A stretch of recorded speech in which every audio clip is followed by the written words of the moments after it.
Et maintenant, cette déclaration qui fait beaucoup de bruit en Russie. On y entend une directrice d'université invectiver ses étudiants, les incitant à s'enrôler pour aller combattre en Ukraine. Est-ce un signe de plus que l'armée russe a du mal à recruter? On voit tout cela avec Lou Bureau. C'est une scène ordinaire, mais révélatrice de l'atmosphère qui règne en Russie. À Novosibirsk, une directrice d'université est enregistrée à son insu alors qu'elle exhorte ses étudiants à rejoindre l'armée. On m'a menti, il n'y a pas de patriotes parmi vous. Vous êtes tous des trouillards. Et après, vous allez pleurnicher auprès de vos mères. On est tous forcés dans la vie. Mais personne ne va vous pousser sur le front. Mon travail, c'est de vous convaincre. Si vous avez peur, vous ne ferez rien dans la vie. Si on a peur, on ne vit pas. Dans les universités, les écoles, sur les lieux de travail et jusque dans les foyers, le Kremlin a déployé un vaste dispositif de recruteurs à travers la société russe. Des milliers de personnes sont mobilisées pour inciter les jeunes à rejoindre les rangs de l'armée.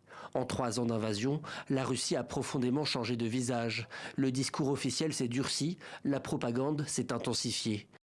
Dans ce climat, les jeunes hommes sont devenus une cible prioritaire.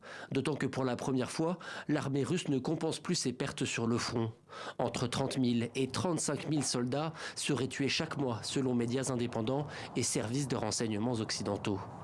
Pour enrôler, les recruteurs multiplient les incitations, primes à la signature, effacement des dettes, avantages sociaux et promesses comme celle de ne pas être envoyé au combat en première ligne. Entre médailles aux vétérans et soutien aux veuves, Vladimir Poutine s'investit personnellement dans cet effort de guerre. Malheureusement, vos propres défenseurs, les défenseurs de vos familles, ne sont plus parmi vous. Mais la patrie, pour laquelle ils sont morts, qu'ils ont défendue, sera toujours avec vous. Impulsée par le président russe, cette montée en puissance vise un cap d'1,5 million de soldats sous les drapeaux, un signal clair d'enracinement dans l'économie de guerre. Et le Kremlin garde encore une arme en réserve, la mobilisation, une mesure qui pourrait être activée à n'importe quel moment.